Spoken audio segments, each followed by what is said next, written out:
All right, there we go. Let's get Facebook in here and we can rock and roll and start the show. We got the wheels spinning.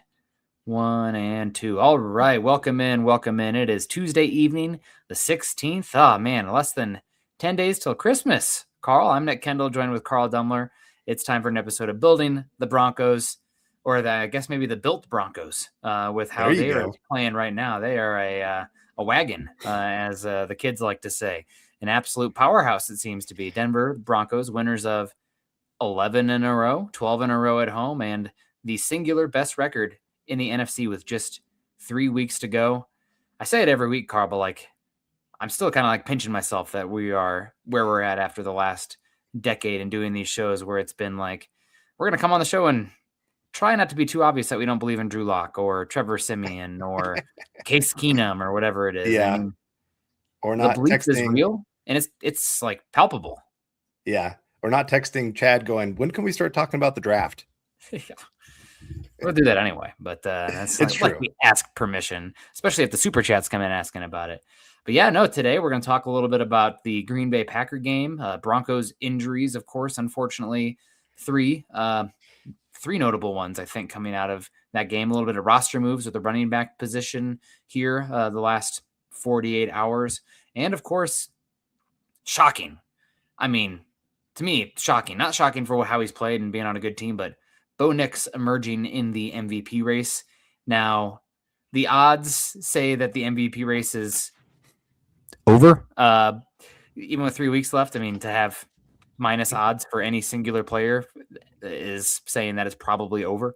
But still, I mean, pretty darn miraculous. So click the thumbs up on the way in. Say hello in the chat. Like, subscribe, share, all that good stuff. I forgot my Santa hat again, Carl. I'm so upset. It's downstairs. It just hit me. I wear it every year in December, and it's the move has really made things a little bit foobar. But we got Doug coming in here saying, no way, it's a trap game. Denver needs this game. It's huge as the Jags coming out and they would hold the tiebreaker. Yeah, I don't know. I think I tweeted it out, Carl. I tweeted out a lot of nonsense and garbage and whatever, so maybe you didn't see it. But FTN puts out the weekly power rankings and playoff odds, and they actually have the Broncos as the far and away highest chance to win the number 1 seed, obviously.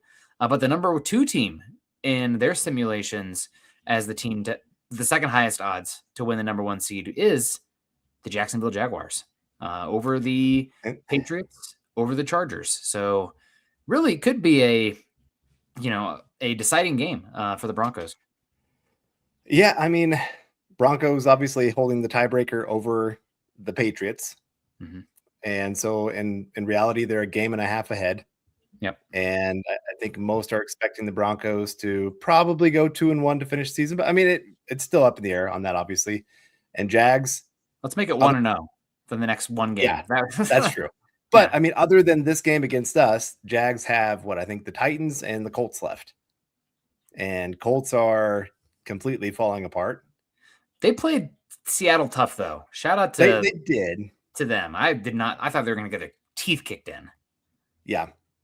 Yeah, I'm with you, but I mean, it's still probably, I mean, those two teams are going opposite directions at this time. I mean, Colts are always good. They're going to make it interesting because they are still a talented team. I mean, you think about, none of us were thinking the Colts were going to be what they were when we played them. Mm-hmm. And all of a sudden it was pretty obvious. They were the best team in football at that time.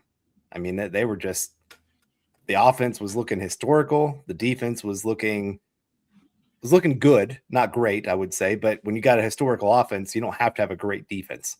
Yeah. And so just to see what they are now, it's just tough to see. I mean, this is what injuries can do. And, I saw something earlier. They were showing how many players are on IR right now. Do you know which team has the fewest players on IR?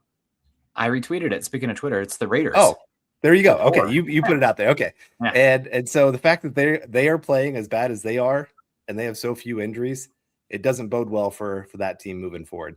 No, I don't see the direction they're going. So, I mean, that's nice. But beyond that, back to the Broncos here. It's going to be still a tough race to the finish. And part of me kind of likes that, that there's some scenarios out there that the Broncos could clinch the number 1 seed this week, beat the Jags, Patriots lose, Bills lose, Chargers lose.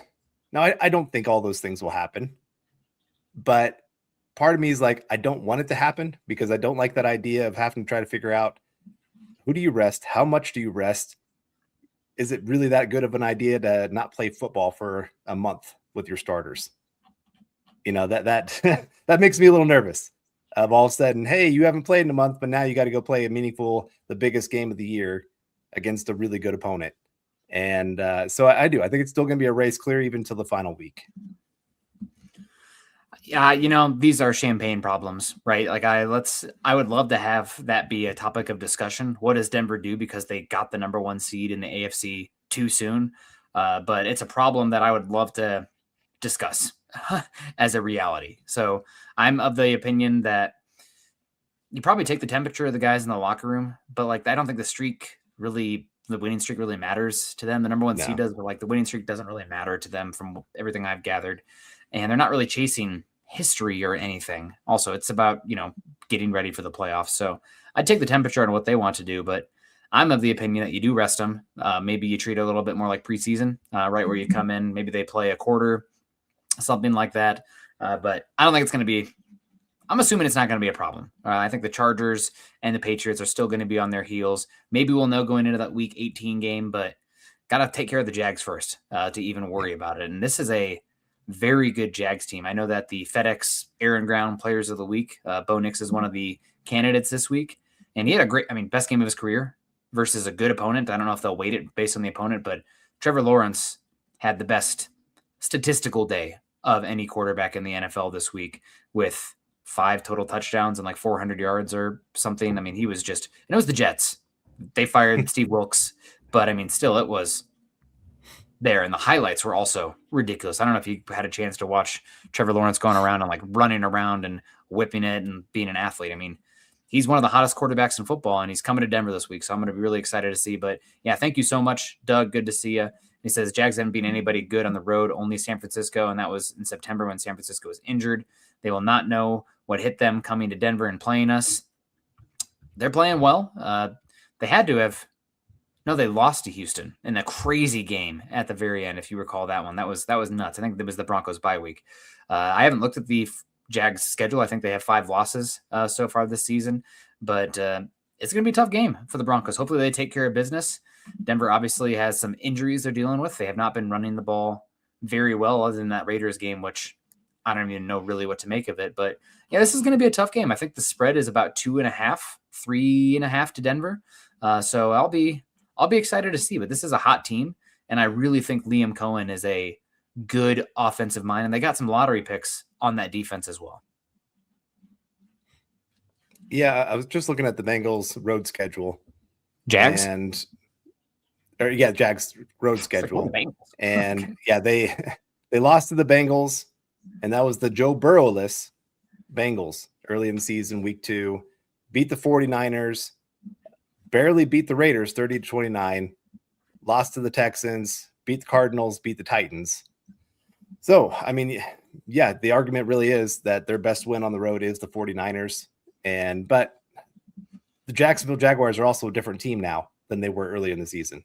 They were still learning Cohen's system, and now they look like they are one of the top 3 hottest teams in football. Yes, Broncos are the hottest because any team that has an 11-game win streak, you can't argue with that they're the hottest team in football, especially when they're coming off a game like what just happened against the Packers there, and your quarterback having his best game. I mean, I don't usually wear jerseys for the show, but I had to wear Bo Nix today just because he had that kind of game.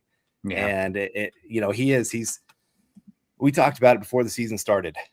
If Broncos could get Bo Nix playing like a top 12, 14 quarterback this year, then we both thought the roster is good enough for them to be a Super Bowl contender. And these last 4 weeks, I think it's pretty obvious. He's been playing like a top 10 quarterback. Now, this week, they have another top 10 quarterback over the last 4 weeks. And Trevor Lawrence, like you said, he is doing some incredible things. And so this is not going to be an easy game. I mean, this could be a preview of the AFC Championship that we're getting ready to have. And hopefully it's back here in Denver again. And, just like last week, they were saying that could be a preview of the Super Bowl. I don't think so anymore after a couple of their injuries that the Packers will be the Super Bowl team, but you never know.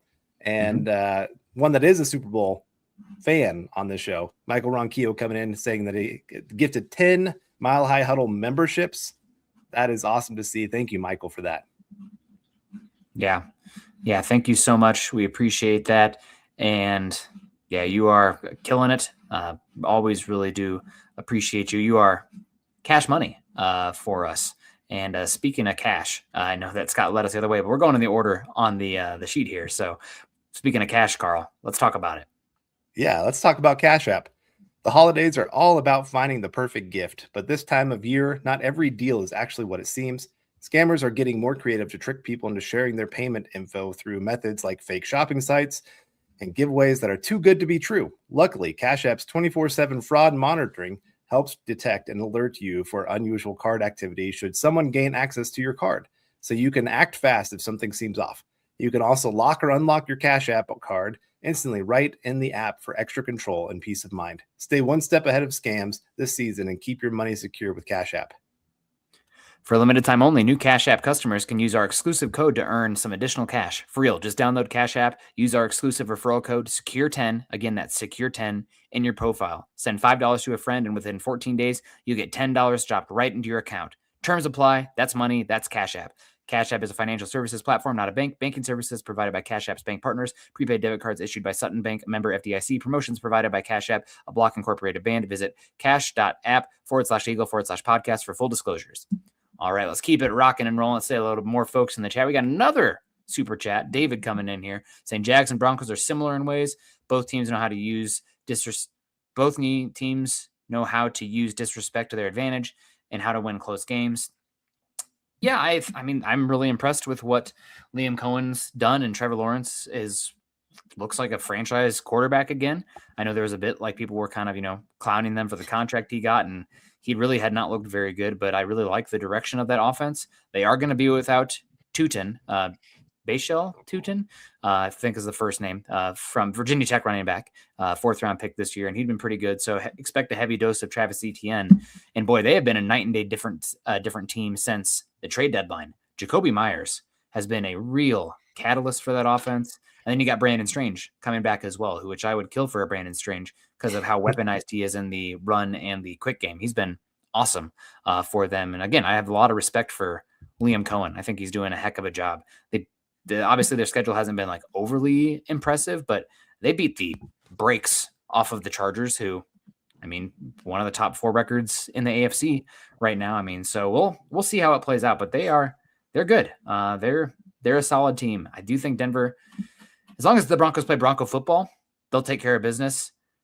I think for a lot of teams, I'd be worried about maybe the high after beating the Packers and feeling themselves a little too much. But I think Sean Payton does a good job at manufacturing adversity and crisis, so everybody's on their toes.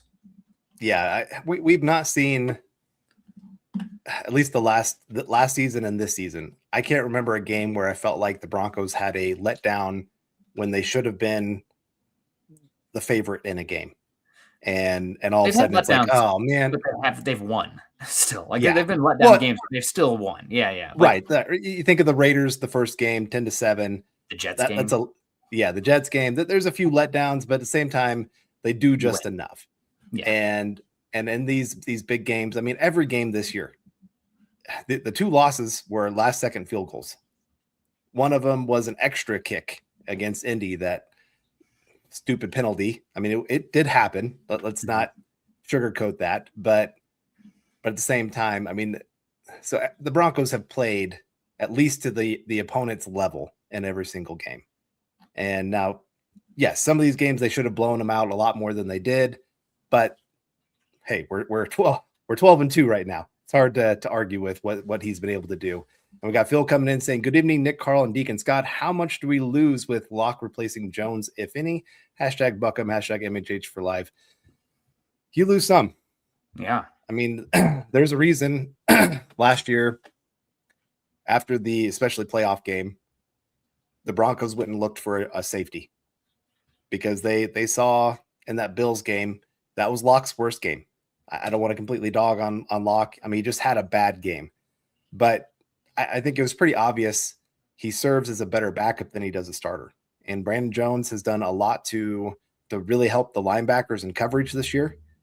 He's not been as good as he was last year because he's being asked to do a few different things. He's had a little bit more responsibility put on his shoulders than he did last year.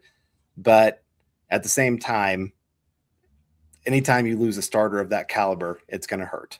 Now, I think the Broncos can overcome it. I think you're going to see our first-round pick, Barron, get a lot more playing time, and maybe that helps kind of counter it a little bit. You can probably put him at safety every once in a while if you want him to, or put him at slot safety, or where, he's a movable piece is what I'm trying to say there.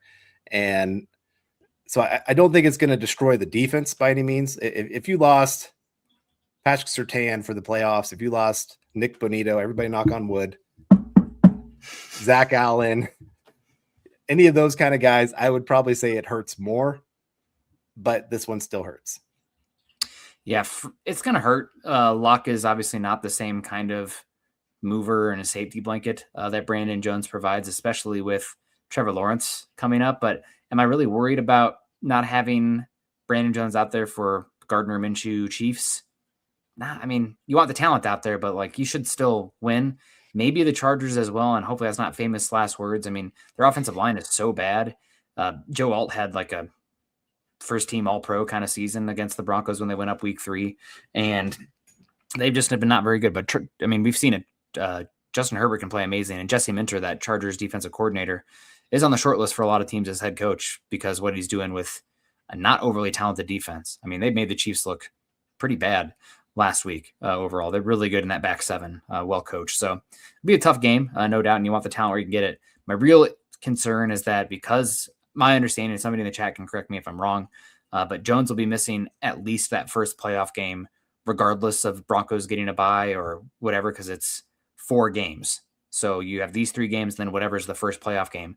If Denver gets the bye, he misses the second game. He misses the divisional round. If Denver doesn't get the bye, then he'll miss the wild card round. And obviously you are hoping to have your best players out there for the playoffs. So that is what I'm worried about. Hopefully he will get good enough to be activated. I think the Broncos still have 4 IR designation for return slots available. Somebody can correct me on that one as well. If I'm wrong, they should be using one of them here, maybe only 3, but they should be using one on Powers, I would imagine, tomorrow for the Broncos. And then you still have one in your back pocket, at least for Dobbins and hopefully Jones as well. But yeah, it's a bummer. It's a bummer. Pec injury as well.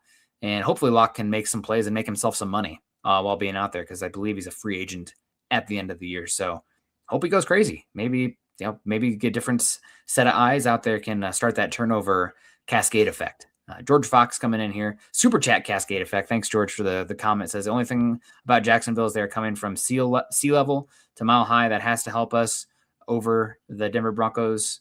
Help the over. Denver Broncos for life. Hit the thumbs up, guys. Thank you so much, George. Appreciate you. As I mush mouth the end of that comment. Yeah, I mean, coming to altitude definitely helps. You kind of see it against the Packers as well late. They the conditioning wasn't as good for them. And it's kind of nice to have a little bit of turnaround on that, because nothing bothers me more. Well, not bothers me, but the Broncos historically going to Florida in the first month of the season where it's super humid, they get wrecked a lot historically, even when they've been great. Going to Florida when it's muggy and hot, they don't do very well. So nice to have Jacksonville come into Denver, and maybe that altitude can bother them and the fans. I'm not expecting fans to make an 80-20 split, kind of like we saw with the Packers, being annoying, and shame on the Broncos fans who sold them to Packers. Yeah, I mean, there's a few franchises that have always had really good traveling fans. Pittsburgh, Steelers. Yeah, Green Bay, Dallas. I think who else? Yeah, Dallas is another Eagles. one. Eagles, that's a good one too. Broncos. And so I kind of expected it for the Green Bay game that it wouldn't be quite as fired up as the Chiefs Broncos game earlier. Yeah. But this one, like I said, I do expect it to be much more Broncos oriented. Should be very, very loud environment. Probably the toughest environment that the Jags have played in all year. And so I hope that leads to a couple of those false start penalties that really back them up. I mean, we saw that against Green Bay even. There's a couple pre-snap penalties that really helped out the Broncos in that one. And And we got C Chang saying, not to worry, Broncos got this at home. I mean, right now, you could argue Broncos really do have the best home environment. Like I said, the altitude, but the fans are back into it. Broncos are 6-0 at home this year. They haven't lost in over a year at home. I think is it a 14 game? No, not a 14 game. Their last loss at home was the first week, or excuse me, is that the first or second week of October? Is that Chargers home game? And then they went on a run after that. So that was their last loss at home. Crazy. Okay, there you go. And so it just shows that this really has been a great place for the Broncos. And Bo Nix, in probably the biggest games of the year, he has risen to the occasion. He has come to the top. I was reading something earlier today about how well he's done against teams that are top 10 defenses. He's played 5 teams, and depending on which stat you're looking at, of course, but 5 teams, you could argue: Chiefs, Chargers, Eagles, Houston, and Packers. And he's 4-1 against them. I think he had like a quarterback rating of like 98 against them, 9-1 touchdown to interception ratio, pretty good completion percentage. I mean, he's played really well in those games. It's not just, like last year, some people kind of dogged on him because a lot of his big stat games were against bad teams. But understandably, this year, Atlanta, and Carolina, and the ghost of the Chiefs, that was the Week 18 game. Yeah, so I do get it in that sense. But this year, you've seen him rise up in those games, be a positive for the team, many times outplay their opponent's quarterback. Part of that's because Broncos defense does so well too. Mm-hmm. But part of it also is Nix rising to the occasion and doing well with that. So I do expect him to really get up for this one and have himself a really good game. Jacksonville doesn't have the best secondary. They've been really good against the run, but they will give up some yards through the air. So I think that fits well with the Broncos. I worry about that Jacksonville offense right now because, like I said, they're firing on all cylinders. Tootin being gone is going to hurt, but still, they've got a strong run game. Offensive line's been playing well. Passing game, ever since they got Meyer, has been lighting things up. And Meyer, last week playing Josh Jacobs, like he's always given me nightmares from his time with the Raiders. Meyer's kind of the same thing. He's one of the few wide receivers that's had success against the secondary over these last few years. So I'm not discounting what they have by any means. They are a really good team. Yeah, I mean, they're talented, and Trevor Lawrence is playing good football. I don't think they have enough pieces defensively to really hang. And if you remember at the beginning of the season, they were like on a torrid turnover pace, like kind of not like the Broncos 3-game, 4-game stretch, 5-game stretch that they had the middle of 2023, where it's like, oh, the most turnovers in that game span since 1991. Well, guess what? I don't think that's probably sustainable. And it wasn't, but the Jags kind of have regressed some defensively on that front, and the offense in turn has really stepped up overall. I mean, you mentioned it, Trevor Lawrence, we'll get into it in a second, but MVP odds, he's up there right now. I mean, it's a tie for fourth for a lot of players, a lot of quarterbacks specifically. But it's the Jags offensively since week 10 are 11th in EPA per play. Their drop back, they are 10th, and their rush success rate, so only 17th. Denver's honestly been better than them in a lot of those stats too since week 10. That's the Jacoby Myers trade, and they've had some, flubs here or there, but we're not going to take them lightly. Denver won't take them lightly, and hopefully the fans don't take them lightly. I know that like midseason talk about the playoffs, and everybody's kind of discounting the Jags. And as much as I'm discounting the Jags, as much as I'm discounting anybody in the AFC right now, right? I don't know if, other than the Broncos, anybody truly is dominating.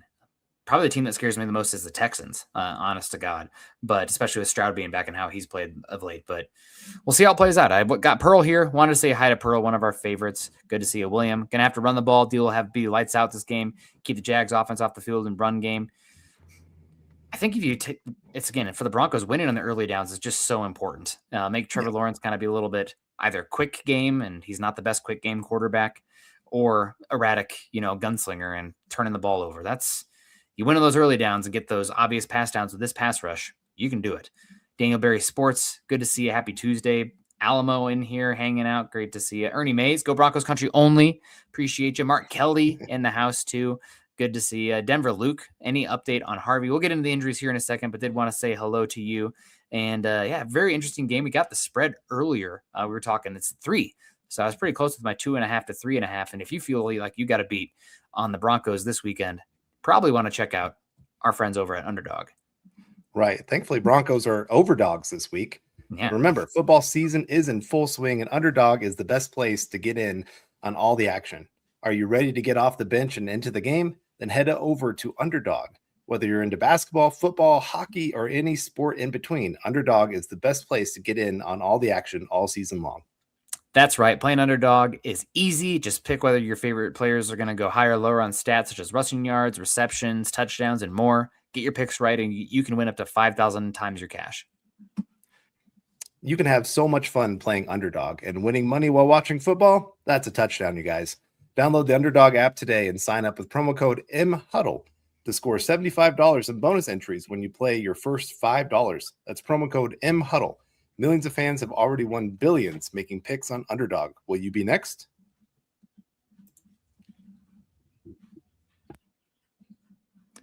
All right, let's keep it moving here. Yep, we got that. We're 18 good. Plus, Let's say 19 plus in Alabama and Nebraska, 19 plus in Colorado for some games, 21 plus in Arizona, Massachusetts, and Virginia, and present in a state where Underdog Fantasy operates. Terms apply. See assets.underdogfantasy.com/web/play and get terms _DFS_.html for details. Offer not valid in Maryland, Michigan, New Jersey, Ohio, and Pennsylvania. Concerned with your play? Call 1-800-GAMBLER or visit ncpgambling.org. In New York, call the 24/7 Hope line at 1-877-8-HOPE-NY or text HOPE-NY 467-369. Well, we got it. Thank you. Sorry about that. That was me. We got Joey Grubbs coming in here. So now you play them. Talking about playing the vets. We got Leroy coming in. Says, what's up, guys? Believe we are the Overdogs. Loving it. Go Broncos. Yeah, I really love the nickname Overdogs just because people keep discounting them and talk about the game's Overdog. I mean, I think it's great. I saw somebody in here comment, I like the Overlords better. But I really love Overdogs, and it's kind of organically come from the team itself. So appreciate that. Bo Nix says selling some merch and donating to Denver Rescue as well. So if you like that, I probably wouldn't be in on it. They're going to have to win some meaningful games in January, February for that name to probably stick. Do you remember like the ground control for the Broncos for that like 3-week stretch? Do you remember that nickname for the defense? You got to win some hardware or be special to have it stick. But I mean, people keep discounting them. They keep winning. Maybe that's going to be a historical one. So good to see you, Michael. Thanks for that. We got Nix for 6. Love that. Yeah, Bo is turning it on at the right time. Thank you so much. Thanks for the comment. We got Ace of Spades coming in with the laughing reaction. Hopefully it's not at us, or it's maybe my hairdo. I'm getting a haircut tomorrow. It's starting to look a little crazy. They left it too long on the side, so we're getting it down. The Diablo Bronco says this team is unstoppable. Love it. Love all the plays on the words. And yeah, we got Jason also coming in here, finishing the season with 3 out of 4 at home, and 3 that matter most is huge. Absolutely. I'm almost a little bummed that Mahomes. I am bummed. I'm not going to be heartless. Mahomes getting hurt. That stinks. I wish it could have been us beating Mahomes to knock them out of the playoffs. Especially because we haven't won. The Broncos haven't won in Kansas City since 2015, week 2, I'm pretty sure. And now it's going to be like, well, we were already eliminated. We didn't have Mahomes. I mean, you're right. You're right. Like, it'd be nice to beat them without little caveats or qualifiers on it. So we'll get a chance again next year, and hopefully we take care of it and end that streak in Arrowhead, regardless. Caveat, asterisk, whatever they want to have there. Will we though? I don't know how much he's going to play next year. That's true. I'm expecting him to be back. Until I hear otherwise, he's a boogeyman. Yeah. He's going to Michael Myers it and get up again. He's one that we'll see. I know they had the LCL injury too. Am I correct? The ACL and LCL? Yep. I don't know. Science is great. Science, medical miracles is just unbelievable what they can do with these guys. So we'll see what happens there on that front. But speaking of quarterbacks and MVP caliber quarterbacks, Bo Nix emerging as an MVP candidate. Carl, right now, Bo Nix, I have a sports book here. I won't say which one because pay us to say your name. But they have Bo Nix tied for 4th in MVP odds with only 3 games to go. And he's not going to win it. just based on where like the actual odds are. But the fact that he's even listed with how he looked the first 3 to through week 10 as at all, where, okay. But man, these last 4 weeks, with the Broncos winning as much as they have, he's in the conversation. Wouldn't have my vote, but that is still a testament to how great he's been on the rookie contract. I mean, that's incredible.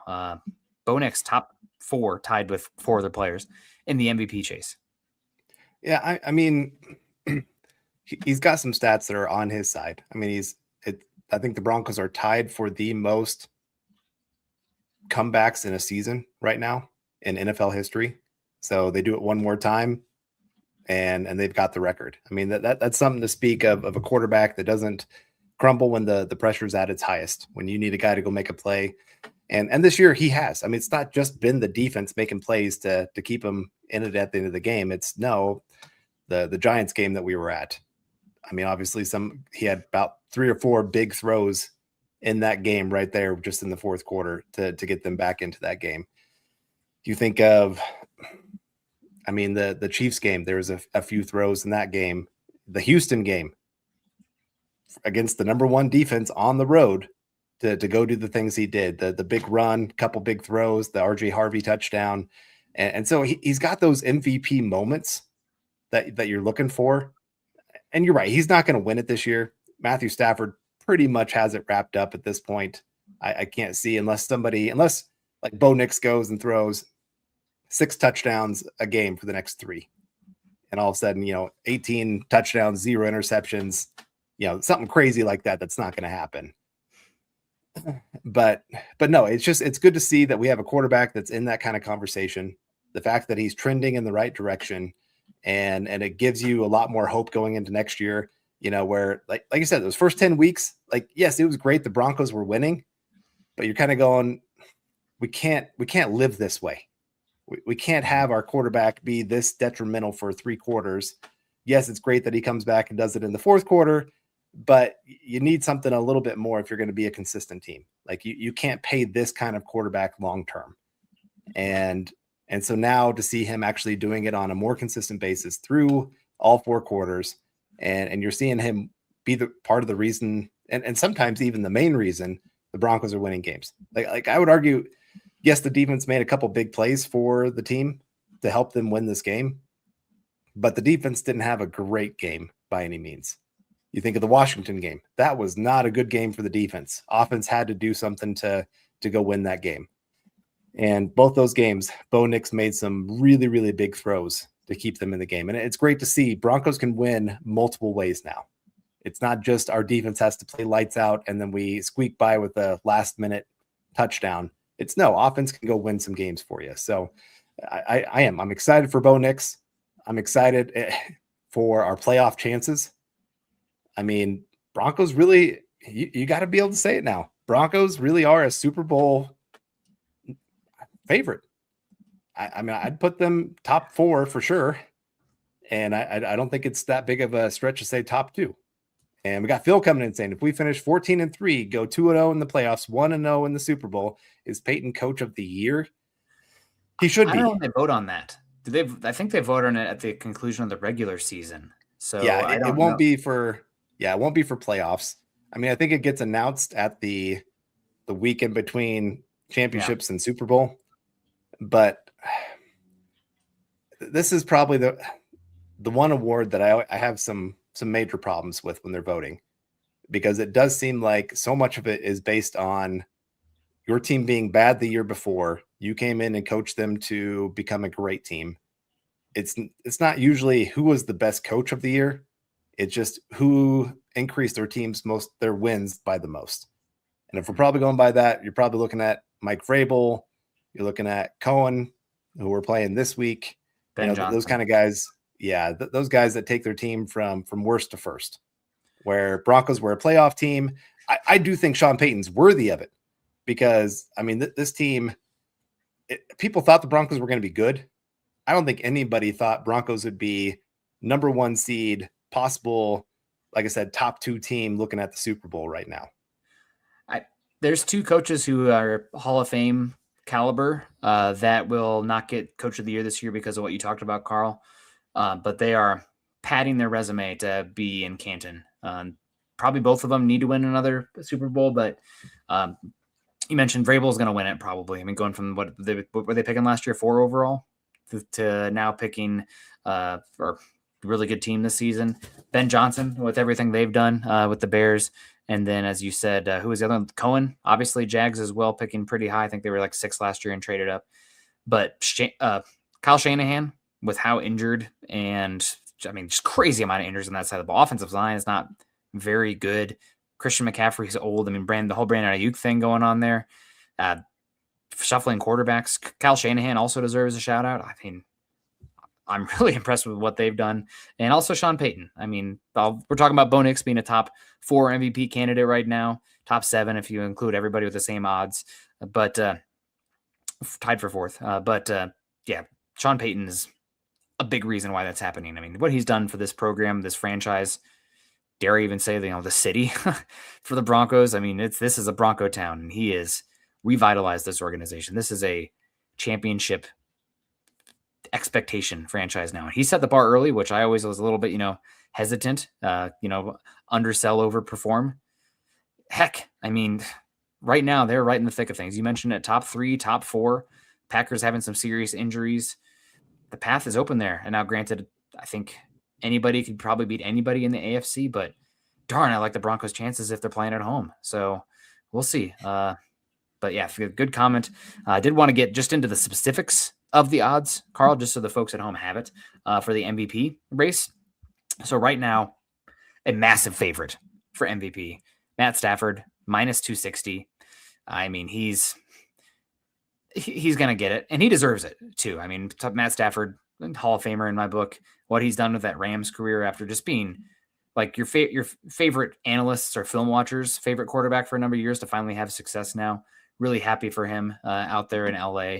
And I think he does deserve it. After that, still Drake May at plus 380, but that's a pretty big change because May was right there for a little bit. Josh Allen at plus 600. I mean, what he's doing carrying that bottom 10 defense over there in Buffalo and a team that really lacks weapons in the pass game. I mean, Josh Allen is a freaking dude. He's unbelievable. He scares me in the playoffs, but granted, you're going to have to play somebody great eventually anyway, so bring it on.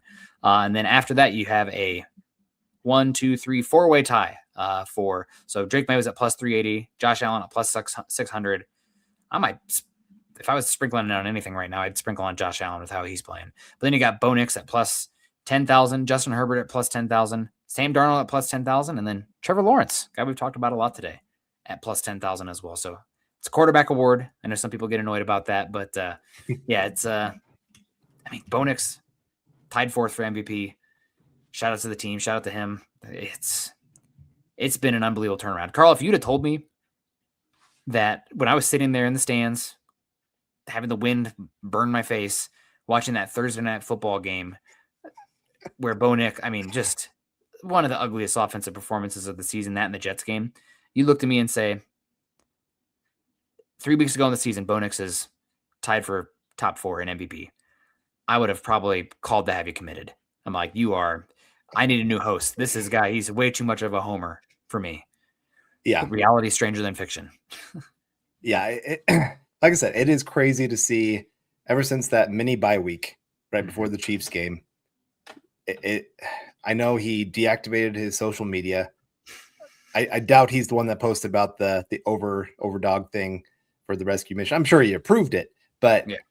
He hasn't been on social media. He's just really locked in because I think that was not a wake up call, but like I've got to be better. My team cannot get where they want and it can't. Pretty much, he didn't want it to be because of him. If you are losing the Super Bowl and everybody looks at you as the quarterback, like if we had a better quarterback, we could have done something. If we even had an average quarterback, we could have done something. And I think he hates to lose that much and to let people down.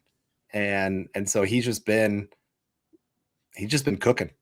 I mean, he does. He looks like a completely different quarterback. He is not trying to escape the pocket every chance he gets. He's not getting the happy feet that he was.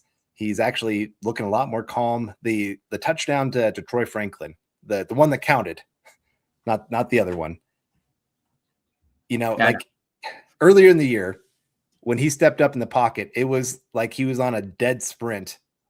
And then a lot of those throws, went, they floated on him. Launched him. Yeah. Where this one, it was a step up, but it was, hey, keep my feet below me. And then it was just a perfect throw, perfect timing. And that was the moment that I was just like, okay, this is it. Like we've really got as good a chance as anybody to go out there and win this Super Bowl, because when he's making those kind of throws, he's that confident.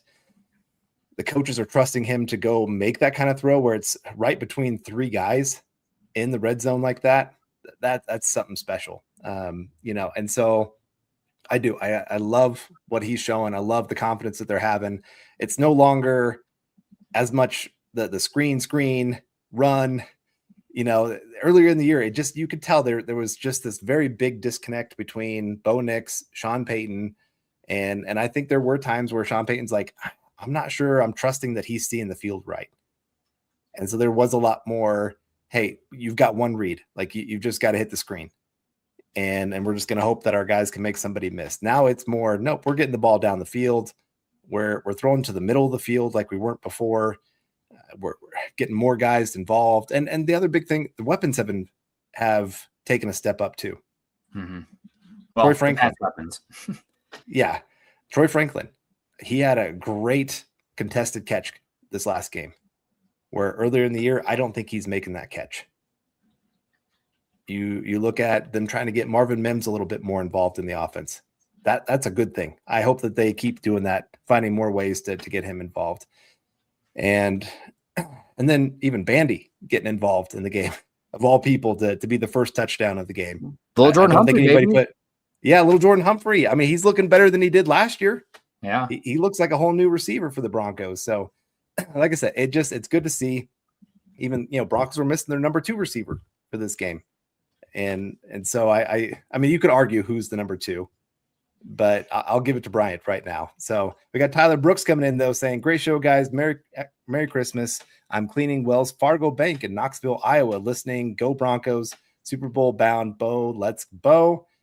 Well, Merry Christmas to you as well. And hopefully your cleaning is going well. Glad we can make it a little bit more enjoyable. Hopefully, let us know some of the combinations. No, we don't need Go Hawks. Also, yeah, Tyler, appreciate you. I enjoy the comment here from Bluestone Man. Nick, you're the homer. I don't know if I've ever been called a homer on here before, so I appreciate it. I'm being too optimistic. I guess I got to be a little bit more of a curmudgeon in here. I've seen too much sun out here in Denver. But as far as the Broncos go, and being a homer, said it when the Broncos went on that win streak or beat the Eagles. I'm like, it's impressive to beat the Eagles. Anything can happen in one game, right? Like one game, seen some crazy things happen, some crazy results. But then the Broncos, I'm like, I'll be more impressed if they go on these next 4 games and win. So that was both the Texas teams and both the New Jersey teams, not New York, but the New Jersey teams. Like, that's more impressive to win all 4 of those than to win one game in Philly, in my opinion, because it's so hard to win a single game in the NFL.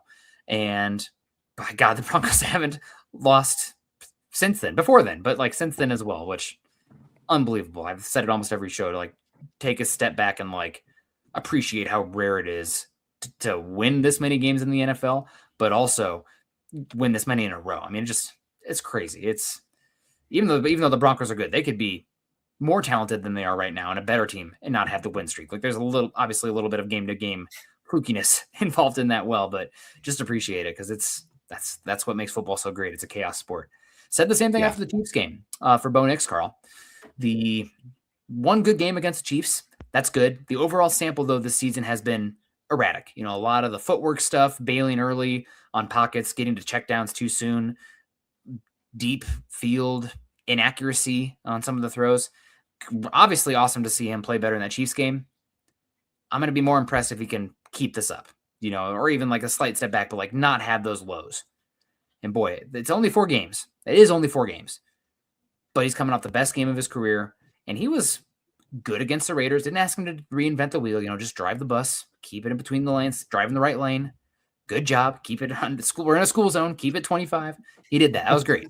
and then played well against the Commanders as well, coming off the bye and everything. So again, it is still only 4 games, but they've been really franchise quarterback level 4 games, like going to be one of the top 8 quarterbacks in the league if that is your baseline going forward. I still want to see it longer. I want to see it versus different opponents. I want to see it in the playoffs. And if he doesn't play like that in playoffs, it doesn't mean that he sucks. It's just I want to add to that sample of meaningful football with him playing well. But man, I'm always very skeptical to like buy in fully. That's not I'm a little bit more hesitant, but like how he's played these last 4 weeks, it's hard not to start to be like, holy shit, man. Like we might have something here. Yeah. I still remember when Sean Payton was getting interviewed and said, this is like one of 7 teams that I've ever had that I felt like could go win the Super Bowl. And I remember national media guys were just eating that alive. Like, are you kidding me? Mm-hmm. This is just Sean Payton throwing out his big words. And, honestly, most of the things that he has said since he's been in Denver, like even at the time when they sounded crazy, they've been proven to be true. And so far this year, I mean, he's been right. This has been a team beyond what most people ever thought it would be. Most people thought they were a playoff caliber team, but number 1 in the AFC, maybe number 1 in the NFL. I don't think most people outside of Denver would have been saying anything like that. And, I kind of remember I was doing a show with Eric one time and we were talking about what we thought could happen this year. And when he said that he thought the Broncos could go, he's either 13-4 or 14-3. It's 13-4. 13-4. And I just remember because Eric's usually pretty reserved on those kind of things as well. And I'm like, what are you seeing? Because usually I'm the eternal optimist. I'm the guy that sees all the good and how all the questions are going to turn out right for the Broncos. And so far, I mean, it has. The Broncos have turned everything to the right side of things, that the young guys have stepped up. The rookie classes look good. The second-year guys are playing out of this world right now. I mean, like I said, Troy Franklin had a nice bounce-back game after he had a couple games where the Broncos weren't using him as much. And Bo Nix, like I said, last 4 games, I don't think it's even an argument. He's been a top 10 quarterback over the last 10 games. Or 4 games, sorry. 4 games. Top 5. Yeah. I mean, even like unbelievable. Yeah. People have given me the crow in here yet, but I know it's all, in good fun. I'm not offended by it because I'd give it right back to them. But Bo Nix is playing really, really good football. I think, again, it's still only 4 games, but like this caliber of play is obvious franchise quarterback. We'll see how it is. And I've also said when he was struggling at the beginning of the season, there's no reason to rush that to name him or label him anything, because you still had 2-3 years of contract left as well. So right now he's playing really good football. And there's no doubt about that. I mean, he's since week, so taking out garbage time, so only win probability plays from 10 to 90% over the last 5 weeks, 4 games for Broncos. He's number 2 in EPA per play. He's number 5 in success rate. The only quarterback who is better than him in EPA per play is Jordan Love, and you have Josh Allen, Drake May, and Trevor Lawrence taking up top 5 behind him as well. So Bo Nix actually 4 in success rate, not 5. Don't want to jip him. So he's playing awesome football. He's protecting the ball. Maybe a little bit lucky with some drops in this Packers game as far as interceptions go, but he was hunting too. And I'll live with a little bit of ball in harm's way if you're also hitting explosives down the field, which they were. So yeah, again, I mean, you're never going to hear me probably goo goo gaga for a guy on the Broncos unless they're like, playing Peyton Manning 2013 level, which the bar is very high. But like, this is a guy who's you have a chance to win a Super Bowl with, and not just because he's tagging along. Like, you can win games because of him. Now, is he taking the New York Jets this season to the playoffs? No. Like, the infrastructure is undoubtedly good around him. That's part of the equation for him. But a year and a half in, and it looks like he's taken a leap. So really excited to see what that looks like going forward. And I think there's even another level that we can get to as well with him, with a little bit more athleticism and just that aggressiveness down to down. So I'm excited to see it. And top four tied for 4th in MVP. Crazy to think about that, considering where he was. But man, he is playing really, really good football right now. And I'm just excited to watch and share what I see with you guys and just be a part of it from where I sit. I'm with you. It's just the idea that we could maybe have our franchise quarterback. We're not quite the Patriots where we had like 3 or 4 down years and then found our franchise guy and they're going, oh, we had to suffer for 3 years. We had 10 years of bad. And so just trying to sit back, enjoy the ride while we can. And I mean, like I said, we could have a better team next year. There's a good chance Broncos are better next year as an overall roster. Yep. They could have, depending on comp picks, Broncos could have 4 or 5 top 105 picks in the draft. They have top 10 cap space that they can go out there and spend. They've got the Walmart money that they can go out there and throw a lot of cash around if they really want to go crazy. Like I said, this could be an even better roster next year, and we might not see an 11-game win streak like we've seen right here. The Broncos have had a couple bounces go their way. I mean, but you have to have that. The 2015 season, Broncos had some bounces go their way. That's part of a championship thing that happens for you. The Chiefs, all their Super Bowl years, they had a couple things bounce their way. And you have to. But yeah, you have to. But at the same time, you take advantage of the bounces that you get. And so far the Broncos have been able to do that.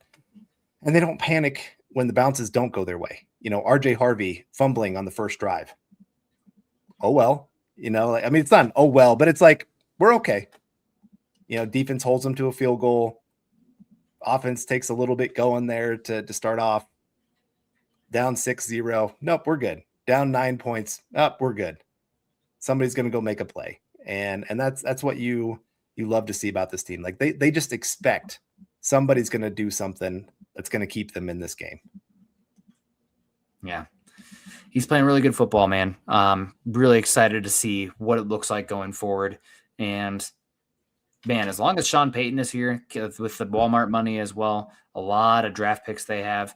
I'm excited about it overall. So I think, oh man, I'm so hesitant to throw out for sure franchise quarterback as the F word, because when I say franchise, I'm talking about a top 10. Tua's not a franchise quarterback.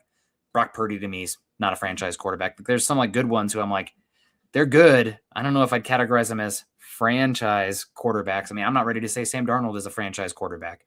He's having a good year, but Baker Mayfield, I'm not sure he's a franchise quarterback. So the bar for me is no doubt top 12, top 8 for that kind of guy. And if the last 4 games are any indication of what we have coming forward, I'll be ready to say it, but I'm going to use my time. I got more games still and I hope that it is what we've seen so far. And I did sing a year and a half. That's pretty much what you want to see for a guy, as long as they are not Josh Rosening out there for their first season, or then you typically want to see where they're at halfway through their second year. You should get kind of an indication of where they're going to be a baseline. Growth is not guaranteed, for one thing. It doesn't mean just because they get a year and a half doesn't mean that they're going to figure it out. But that's typically what you want to see as somebody's figuring it out in the league. And it looks like things are starting to get figured out. So Nick, don't be a clown. I can't help it. I'm here to entertain. Let me honk my nose here real quick. Yeah, he's definitely a great quarterback for the Broncos. But it's okay. Nick doesn't know what a franchise quarterback is. Screw it. Maybe you're right. Well, I don't know. But no, he's playing great football, and he's a top. I mean, gosh, he's trending towards being a top 10 quarterback in the league this season. Yeah, I think I'm with you where franchise quarterback. We've seen quarterbacks that have had a great season. I mean, I hate to even put Jaden Daniels in this kind of category, but I do worry a little bit that he's heading that direction of RG3. I'm not going to categorize him yet. No. Yeah. But the injuries have you definitely concerned of where he's going with that.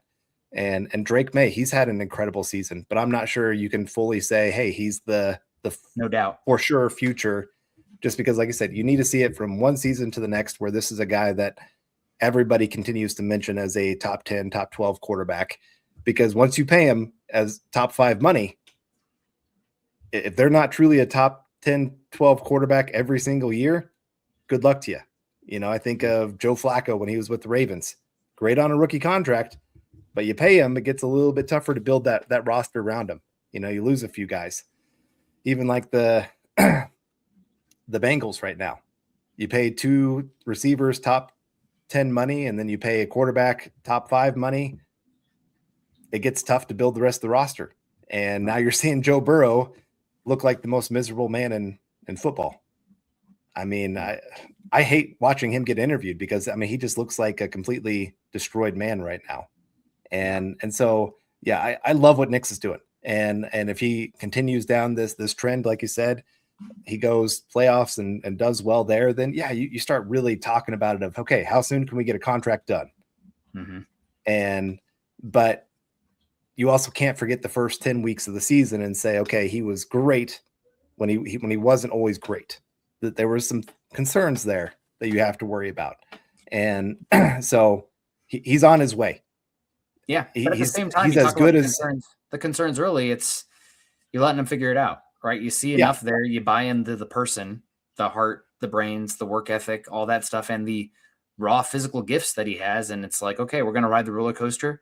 We'll evaluate after a year and a half and see where we're at. And right now, this is what franchise quarterback play looks like. And it's the best quarterback play the Broncos have had since everything leading up to that Rams at St. Louis game in 2014. Like, definitely the best quarterback play we've seen.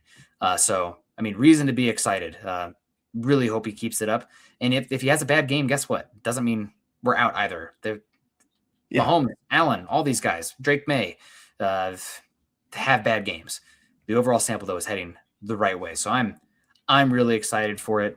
Maybe I'm just, I'm too scared to put my heart into it and toss that out there. I mean, I'm not even ready to say like CJ Stroud is a no doubt franchise quarterback, considering his injuries and his plays. Really talented.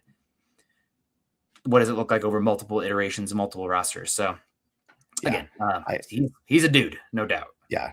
And I think the big thing that has me hopeful is every team spent the offseason watching tape, trying to figure out, okay, this is what Bo's good at. This is what he's bad at. How can we challenge him? And so teams made adjustments. And Bo struggled there at the early part of the season because teams were running a lot of zone at him, trying to disguise a couple coverages. They weren't blitzing as much because they saw, oh, okay, there's times he can do well when it's blocked well in front of him. He destroys blitzes. Mm-hmm. And this offensive line has been blocking well. Well, now what I've seen is he has adjusted well to playing against zone coverage. He's starting to figure it out. He's starting to understand the timing. He's starting to trust his eyes. He's starting to do a lot more pre-snap, reads and where he's going with the football. And so he's made the adjustment. And to me, that's one of the big signs of a franchise quarterback. When teams make an adjustment, can they handle it? And now he's handling it in a good way. Teams are going to make another adjustment. Yeah. I have confidence that he's going to make another adjustment and boom, he's going to be ready to go again. Yeah. I mean, I'm just really loving watching him play right now, especially, I don't know, man, it's crazy what clicked from that mini bye week, from that Chiefs game on, being a little bit more aggressive, making reads a little better, not just immediately getting the check down. Sometimes it's going to happen and he's got to keep growing, but he's playing confident football. And he's playing much better, just fundamental football. So it's been good to watch. It's been really exciting to watch, and really do hope that trend continues. Hoping Michael always is hanging out with us too. Says, great show tonight, Nick and Carl, on building the Broncos. Go Bo Broncos. Yeah, he's playing great football. This Broncos team, the offensive line. I mean, you need 4 things to be a good team long-term in the NFL. You need the ownership, the front office, the head coach, the coaching staff, and the quarterback. Dare I say check for the Broncos. So the window is open for this team. Let's see if we can keep it rolling. Let's see if we can keep it continued. But yeah, it's hard not to be excited about it. So yeah, really, really awesome stuff. Thanks to everybody in the chat hanging out with us today. All the super chat givers, Phil, George, good to see you. David Carmelo, Michael as well, killing it. Appreciate everybody hanging out with us today. Make sure you're following Carl on Twitter. Carl's at Carl Dumler, MHH. I'm at Kendell, MHH. Also follow us at Mile High Huddle. We're over at facebook.com/Mile High Huddle and facebook.com/Mile High Huddle pod. If if you listen to us after the fact or anything like that, take us on the road, dog walks, whatever you're doing, working out. We're over at Spotify and Apple Podcasts. Leave us a 5-star rating and review as well. And over on YouTube, please subscribe, like, and share. Carl, any final words before getting out of here? Went a little long today. I got in here dealing with a sick kid, so that's my fault for starting a little bit late. But yeah, I mean, again, Bo Nix is top 7, tied 4th in MVP odds, and he's playing top 5, top 8 quarterback play over the last 4 weeks. And this Broncos team they've got warts, no doubt, but like areas where like it's like, will the run game show up? What actually is this defense down the stretch? Do they have enough weapons in the pass game? But man, 12-2, as Elias says here with a lot of smiley faces, first place in the AFC, and hard not to be just super excited about this team. I'm with you. I mean, my final thoughts are, I'm just going to enjoy the ride. In 2015, I spent the entire season just on the edge of my seat going, please just win another game, please, and this one, I'm just like, nope, just enjoy this. It's been fun. They're a fun team to watch.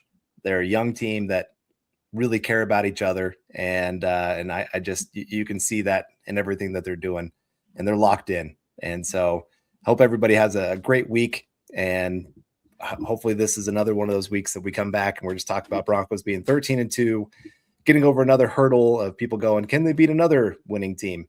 And I think so. I do think the Broncos will win this one. And I think Bo Nix is going to have himself another great game where people are going, he's no longer tied for 4th. He is, if not 4th, maybe 3rd in the MVP voting after this week. Yeah. Awesome time. Broncos looks like they got their guy for a long time, and let's just keep riding it, enjoying it. So appreciate everyone. Have a great rest of your night. Happy holidays. We'll see you again. I'll see you again Friday. Until then, choose kindness and compassion and go Broncos.